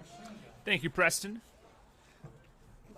Morishige leading off here in the top of inning number 7. Merchants trail the Studs by a score of 3-2 here in game 2 of the doubleheader. Looking for the split as they fell 7-1 in game number 1. Ball missing outside, 1-0. As Jack Fitton in relief for Josh Berry. Fitton currently in line for the loss. He gave up 2 runs on 2 base hits, no walks, no strikeouts in the top half of the first inning of work. Throw over, not in time. Beautiful base hit on a bunt up the third base line, and you can't bunt it any better than that, Preston. No, you cannot, and that's a hard play to do. You got to be right on time. You got to pitch with your momentum and do it. Even if he gets him, that would have been a star play, but nothing to get the speedy of him. He's flying right up that line. Will Cresswell up next, 1 for 3 with a double and a pair of strikeouts. Catcher hitting third in the lineup for the Studs. And wearing number 3. How about that? Well away outside. Ball 1. Harold going out to say something to the effect of trying to move the fielders over to make sure they're in line. Harold is very particular about his shifts. The 1-0 is a little flare shot into center field. Charging Anthony Andrews has got to play it on a hop. And everybody moves up a station, single into center field. It's the 9th hit of the game for the Studs.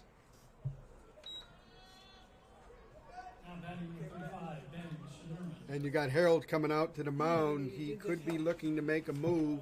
2-1, nobody out. We'll step aside and let you know when we come back. And he will be making a move. That's Gabe Smith coming to the mound. We'll be back in Everett.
Welcome back.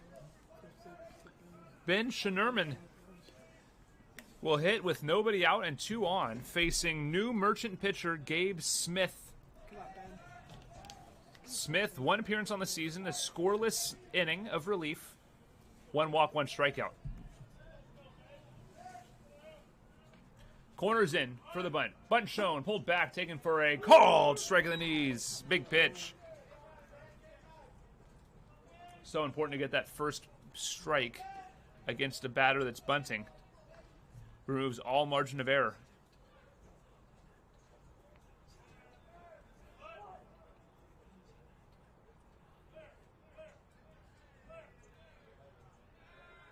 Smith steps off. Runners retreat.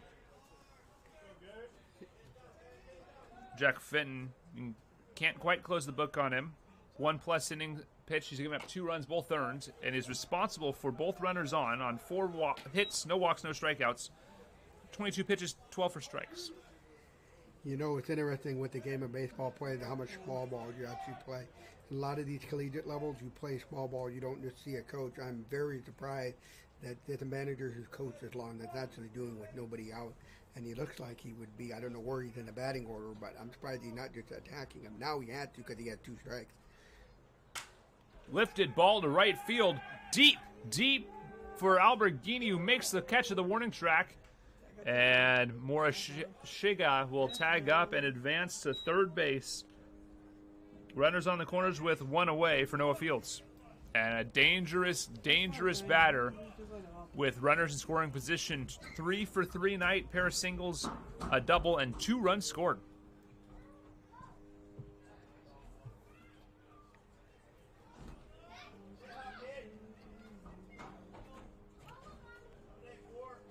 Noah Fields digs in, looking to extend the advantage. Merchants playing with Jack Johnson at the cut of the grass. This pitch on the inside corner, but outside, but too far in for a ball. 1-0. You got 1 out here, a bit double play is in order here.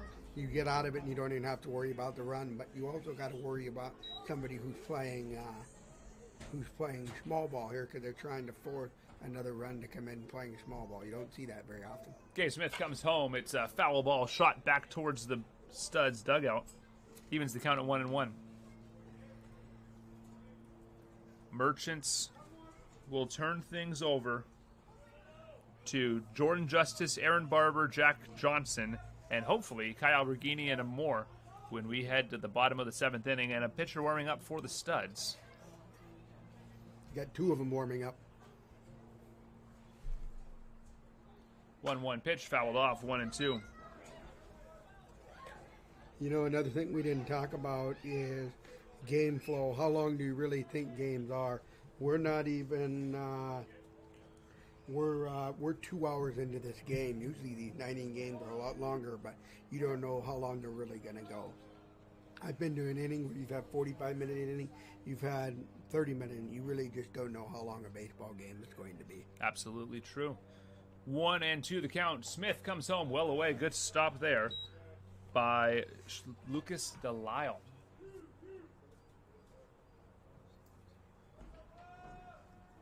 Heron holding the runner at first base.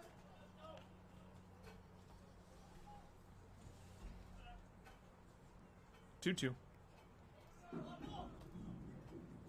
Here's the pitch. Lifted, foul, and out of play. We'll do it again. If this game goes any longer, it's going to get a lot harder for these hitters because that shadow is going to creep from home plate. Here at Everett Memorial, what the shadow does, it comes from home plate and it works your way out, so the harder it gets because it will be harder to identify the baseball. Good eye. That's a good point that I always forget about is the shadow. Yeah, it's going to make it harder to score runs, which is good for the Studs. And a swing and a miss.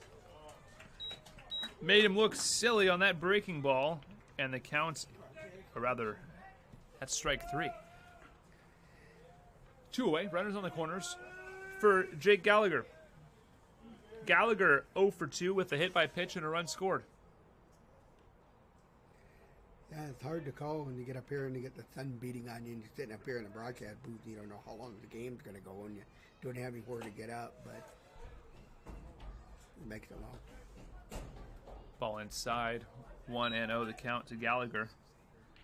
And this just This is the time where you just need an out of any kind to get out of this frame. Turn it back over to your offense. 9 outs to pick up a run.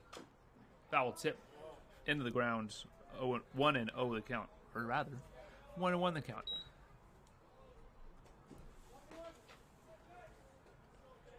Second game of the doubleheader. We're all getting a little tired. From the stretch, Gabe Smith. Long hold and delivers. The 1-1 pitch is just a little low.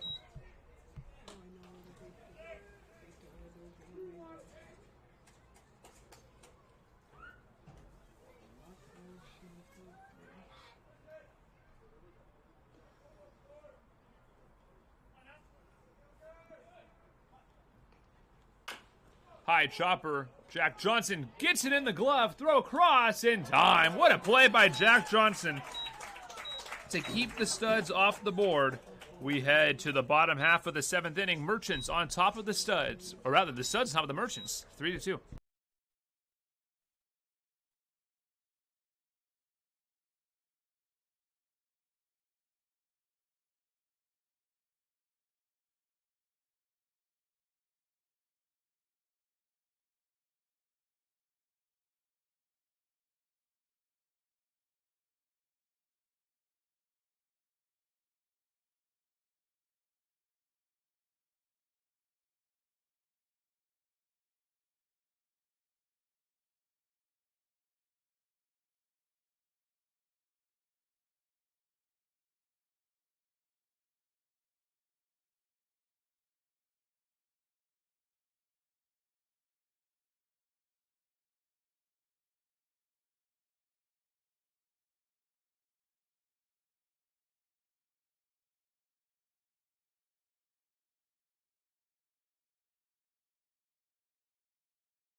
Welcome back to Everett. Bottom of the 7th inning. Jordan Justice leads off for the Everett Merchants. 0 for 3 with a pair of strikeouts. He'll be followed by Aaron Barber and Jack Johnson and Preston. Merchants need a run. Yeah, we need to run, and I don't think we want to wait till the 9th inning to play, because the longer you wait in the game, the harder it is to do it. As I bring up to the shadows will be there, and you'll be hunting for it, and you'll have to play a bunt. First pitch missing. Second pitch coming quickly. It's a called strike on the outside corner. 1-1 the count. Taylor Thompson making his PIL debut today, or his Seattle Suds debut at a minimum. The 1-1, big swing and a miss. Silly breaking ball there. Count is 1-2.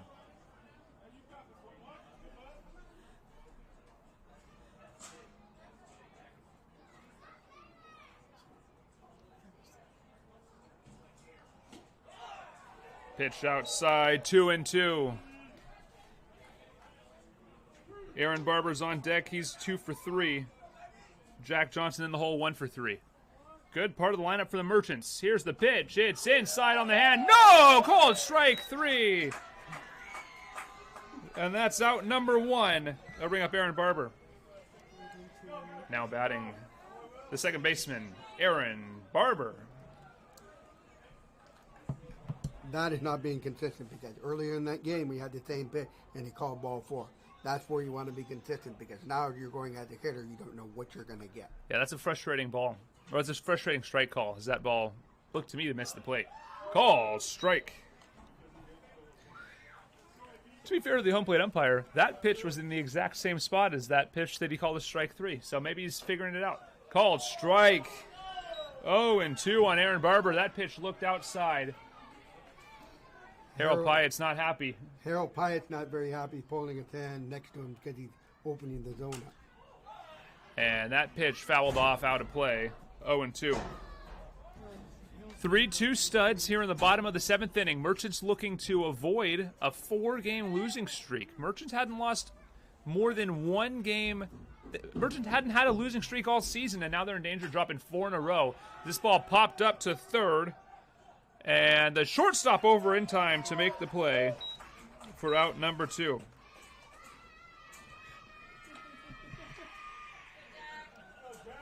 Now batting, the third baseman, Jack Johnson. Johnson 1 for 3 tonight. He's also reached on an error, was erased on a pair of double plays.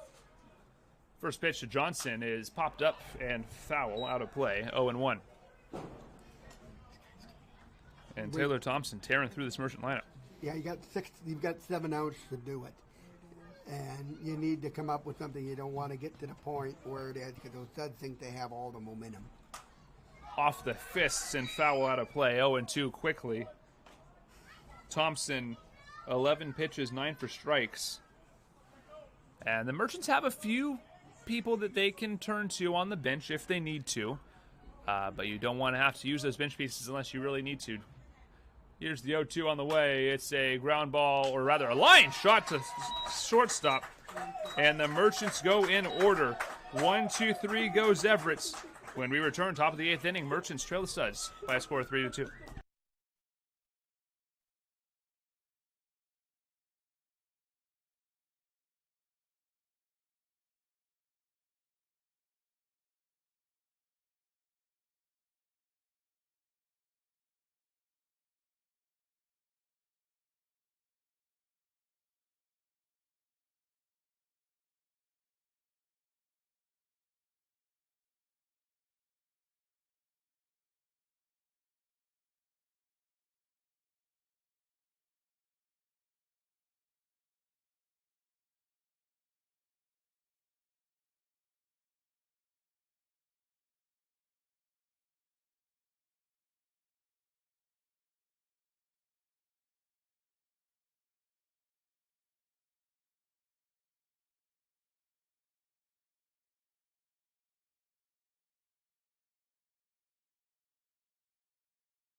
Welcome back to Everett, top of the 8th inning, and for the play-by-play, here's Preston.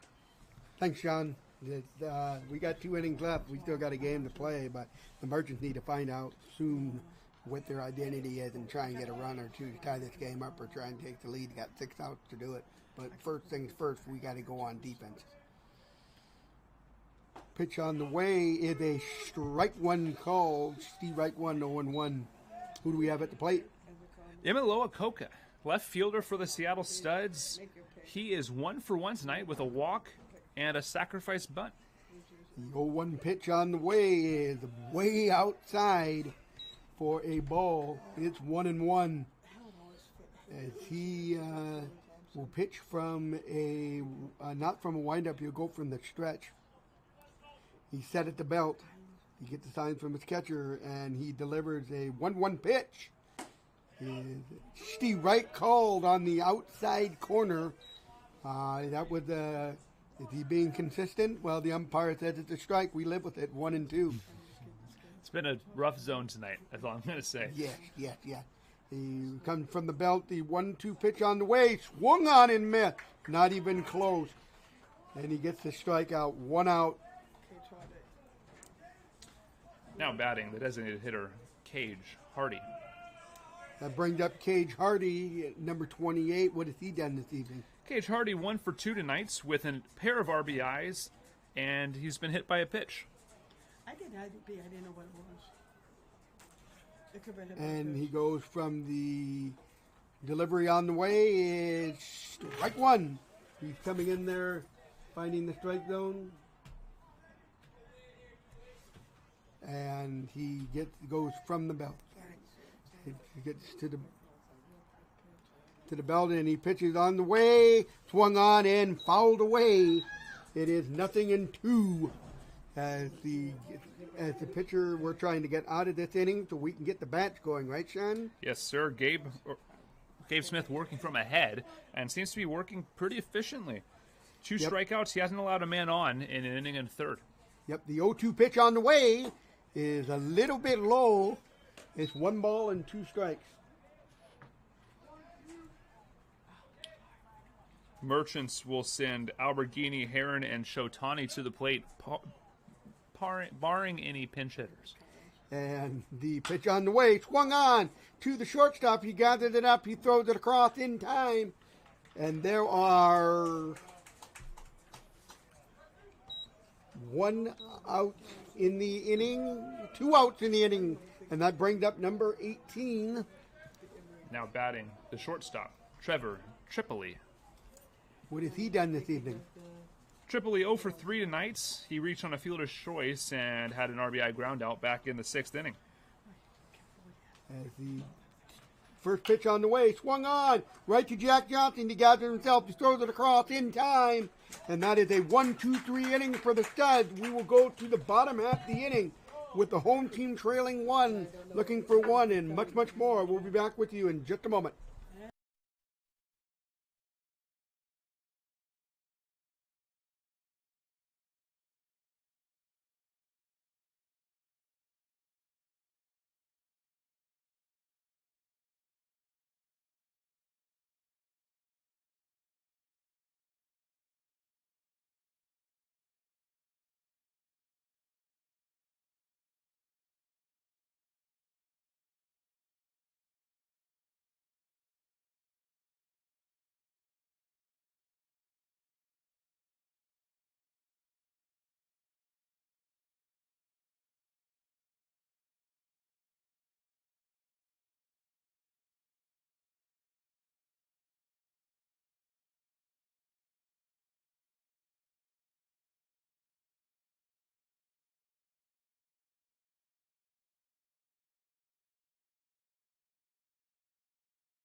Welcome back to Everett. If we go to the bottom half of the 8th inning, it's a Merchant try to get 1 and possibly a lot more as Kai Alberghini steps into the batter's box. What has he done this evening?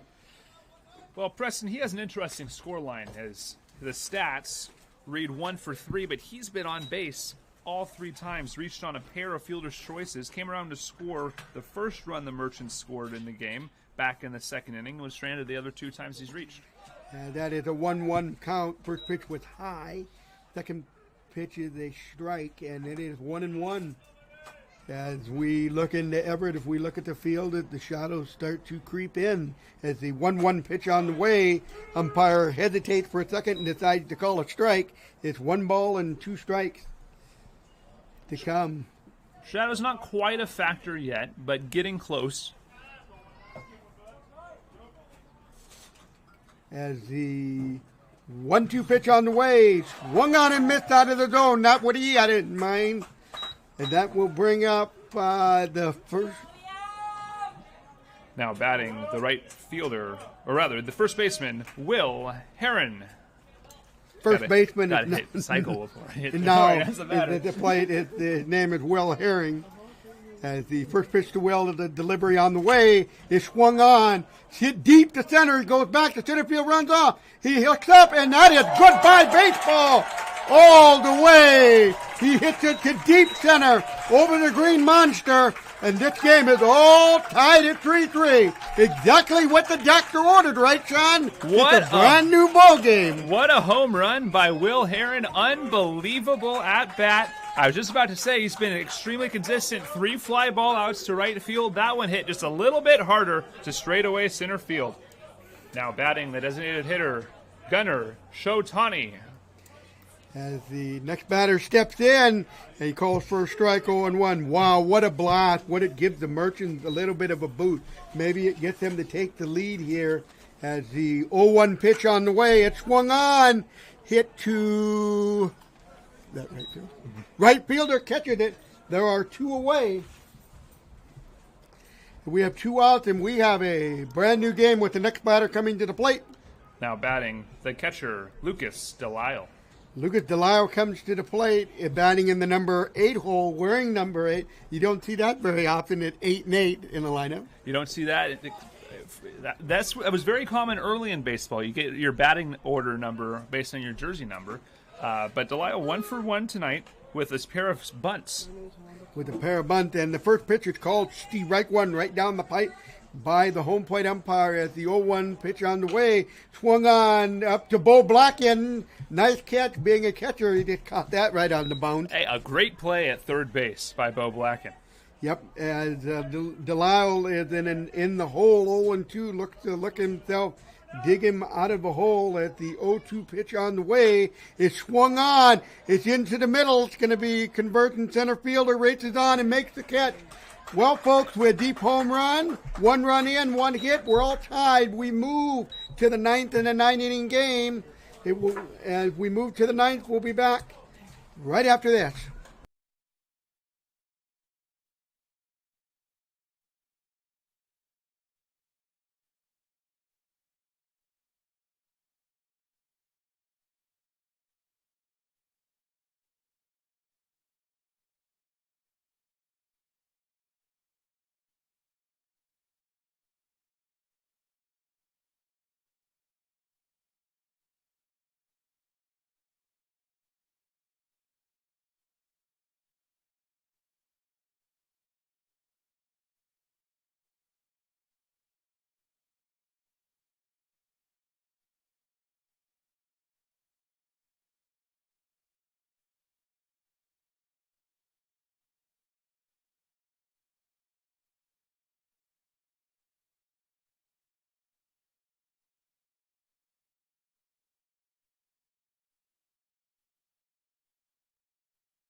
If we go to the 9th inning, it's all tied up. We'll send it back to Sean. Thanks, Sean, for letting me call a few innings. But you don't know. We may be playing more than just an inning. We'll just find out. How yours now. No, this was scheduled as a doubleheader with 2 day games. We might end up with a night game the way this game's going, as we are tied. Brand new ball game, 3-3 here in the top of the 9th inning. Aki Buxton leading off his 5th time up. He's 1 for 4 with a single as Gabe Smith delivers, and it's a swing and a miss. Gabe Smith, 2 perfect innings with a pair of strikeouts in relief of Josh Berry and Jack Fenton. 0-1 on the way. Fouled off.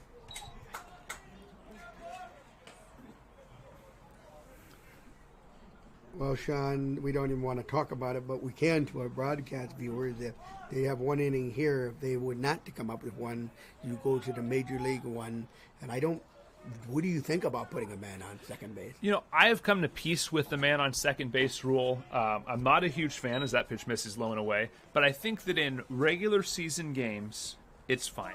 It's an acceptable way to make the game move faster. I think in the postseason, it's an atrocious changing of the rules of baseball that shouldn't be a thing. And a swing and a miss for strike 3. The third strikeout of the game for Gabe Smith. He remains perfect through 2 1/3.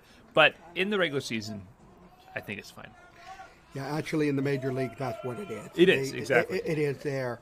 I think in semi-pro, Now batting, the second baseman, Makana Morishige.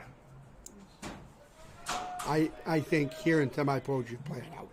I think it's cheating, and I think they should be able to play it out like normal. That's just my opinion. Everybody has a different opinion. Pitch is called strike. 0-1 to Morishige, who's 1 for 3 tonight with a single back in the 7th. He also sacrificed himself in the 1st. On deck, Will Cresswell, the catcher, 2 for 4.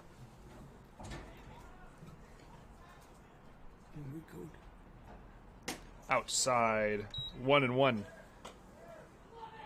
Merchants tying the game on a mammoth solo home run by Will Heron to straightaway center field just over the Chick-fil-A sign. And the 3:57 marker in straightaway center field. That brought the game even at 3. This pitch outside, 2-1. 3 runs on 9 hits, 2 errors for the Studs. 3 runs on 8 hits, no errors for the Everett Merchants. And I'm sure Harold Pyatt will be quite pleased with his defense after the atrocity that was the first game of this doubleheader. When we go to the bottom of the 9th, who will the Merchants send up? This ball skipping in, 3-1. The Merchants, great question, Preston. The Merchants will send Braden Lindbergh, Anthony Andrews, and Jordan Justice, though I expect we might see Zaya Ackles in one of those 3 plate appearances. Yes, but first things first, you got to do the defense before you can bring your offense to play. Absolutely, and that changes your strategy. If you're tied in the 9th, it's different than if you're trailing, which is obvious to say, but your batting decision is going to be different. Charging as Jack Johnson throw across in time for out number 2. Now batting for the Studs, catcher Will Cresswell. Jack Johnson's been hot over there. That's his second play. The first one he didn't get because of the bunt, but he's been on the move. He's been on his toes. He's been there. He's been very reliable. That was absolutely a terrific play. Now you're 1 out away from getting in there and getting those bats going and only need to getting 1 run. Absolutely. Gold star for Jack Johnson tonight. His defense has been outstanding. And a 1 for 4 night. Maybe he'll be the one that drives in the game-winning run, as that ball is a called strike on the outside corner. Gabe Smith remains perfect through 2 2/3. He's out there throwing like a major league guy right now. You don't know what you're going to get. You can't ask for anything better out of him. 0-1 on the way. Fouled off. 0-2. 33 pitches for Gabe Smith. 3 strikeouts through 2 2/3. Josh Berry doesn't look at all nervous at all. Doesn't have anybody warming up in the pen, nothing like that. He's giving him full confidence. That means he's got control, even if we have to go back out again. But hopefully we can win it in the bottom of the inning. Fouled off. We'll do it again. 0-2. Will Cresswell 2 for 4 with a double and a single, and a pair of strikeouts in the early innings. Yeah, my question to you, Sean, is if you don't answer it, we're going to answer it in the bottom of the inning. We're looking at the PIL standing with 2 more home games left and everything on the road. Do you think the Everett Merchants can win the PIL with the strength of the schedule they have left? I think they can. They certainly can win. And strike 3 called. We'll get back to the rest of my answer in the bottom half of the frame. The Merchants are deadlocked with the Seattle Cheney Studs. 1 run wins the ballgame in the bottom half of the 9th inning.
wow.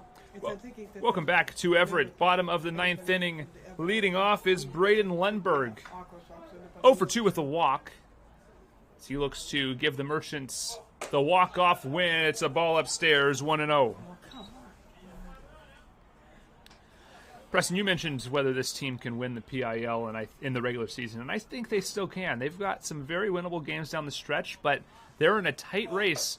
And if I were to predict right now, if the Merchants win this game, they will finish second in the PIL and be the number 2 seed in the PIL tournament.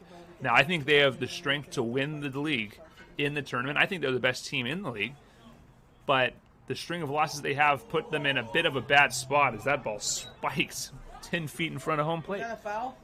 Because that hit something. I thought it hit him, but he didn't go first. I'm thinking it hit a... Ball hit that ball hit the ground about 10 feet in front of home plate.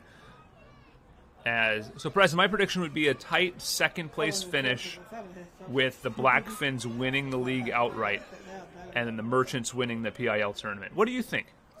I don't follow it enough. That ball spiked too. Kalen Gonzalez struggling with his command, and the count's 3-1. Yeah, I look at it as can they win on consistent basis. Right now, they're finding themselves in a 3-game losing streak. They need to find out what it is. I think they can. It's a matter of can you keep focused on what the prize is. Right now, they're not being able to keep focused with the prize. Now the umpire's lost with the count. Yep. He's asking. It's the umpire's job, man.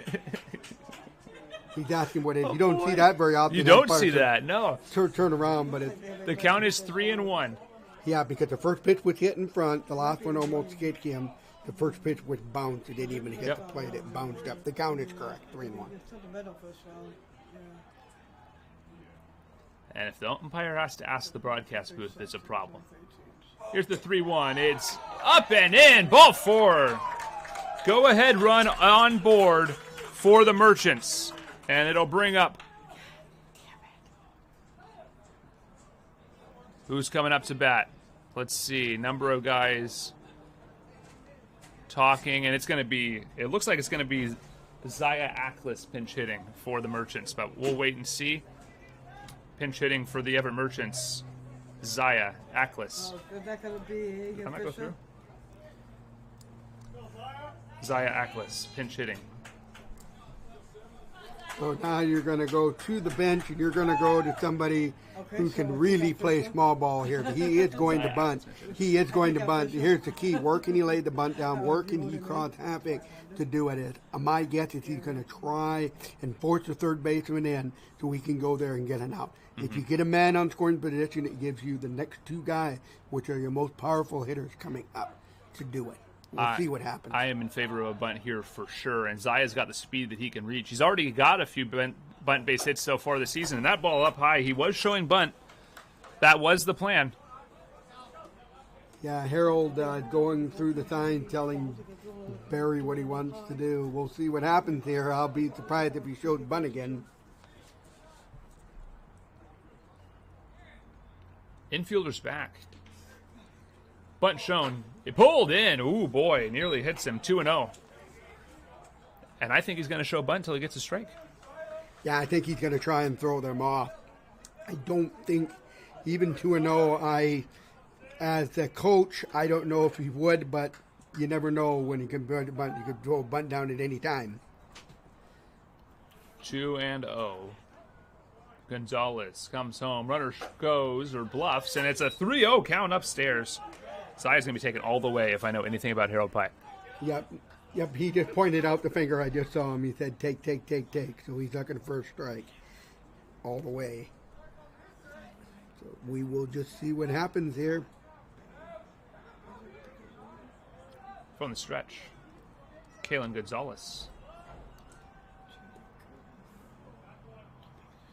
Long hold. Zaya shows bunt. It's a called strike of the knees. 3-1. Seattle Mariners news real quick. With pick number 22 in the first round, the Mariners select shortstop Colt Emerson out of John Glenn High School, perhaps a middle infielder in the future of the Mariners. That's good, great information when other people know more stuff. Who's high school? 3-1. Long hold from Gonzalez. Here's the pitch. Bunt shown, and it's foiled foul. He really had to punch at that one, and the count runs full at 3-2. The first runner on at first was going to put his hand up and call time because he was going to pause so long. And that was very unusual why you would bunt it 3-1. Because now you have to swing. Now you have to take the bat up, so you don't want to leave it in the control of the umpire. Watch the runner at first because he is getting such a lead, but the first baseman is blocking him in front of him because if it comes to him, he's going to try and get the force. Payoff pitch coming, nobody out. Ziaklis pinch hitting and cuts through a breaking ball. First strike 3. Is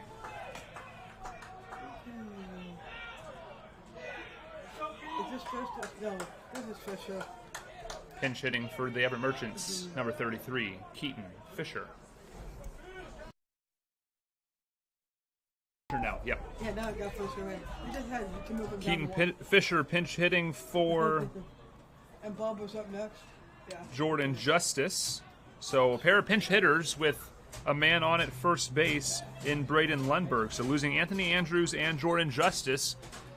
And you expect Ziaklis to go to center field. Keaton Fisher would probably go to first. So you'll likely see another move off the bench here in a second. But that pitch up and in.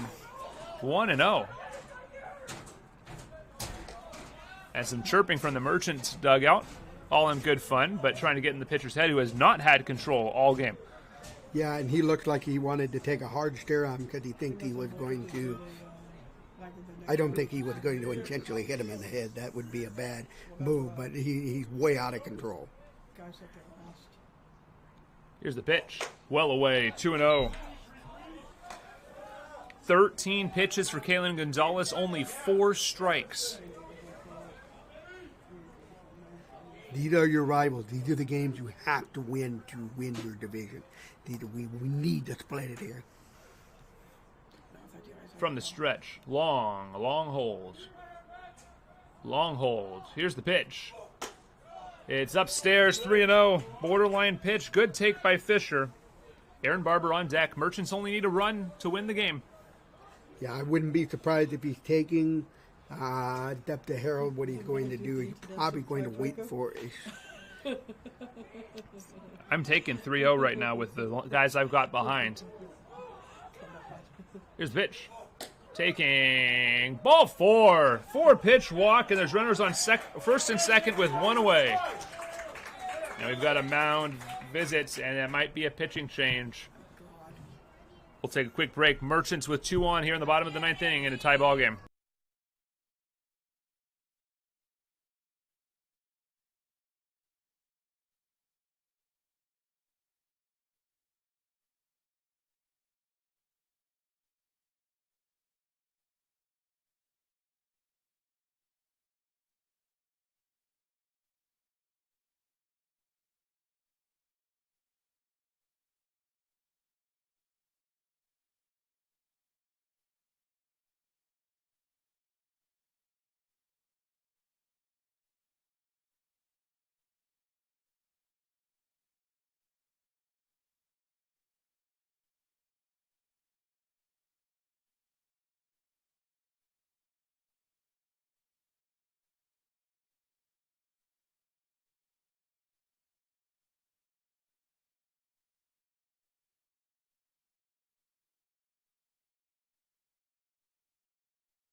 Aaron Barber facing Cameron Hale, new pitcher for the Seattle Studs, with a man on first and second and one away.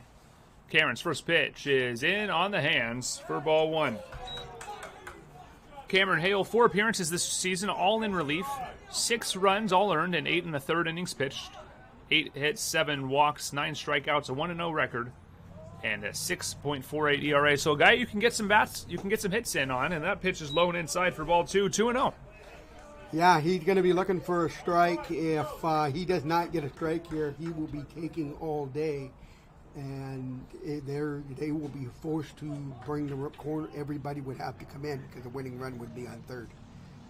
2-0, grounded to second base. A little bit of a bobble. The throw to first. Not in time. He beats it out. What a play. Fielder's choice. Score it 4-6, the putouts.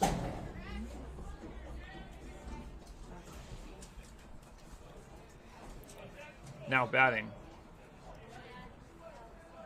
Now batting for the Merchants. The third baseman, Jack Johnson. What the hell is up with this microphone? They don't want the inter- I don't want you. They don't want the international. Runs on the corners. It's a ball inside.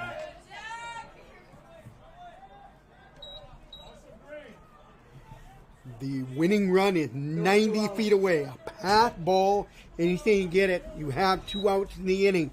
He can be a hero here. Ground ball, base hit in the left field, and the Merchants walk it off.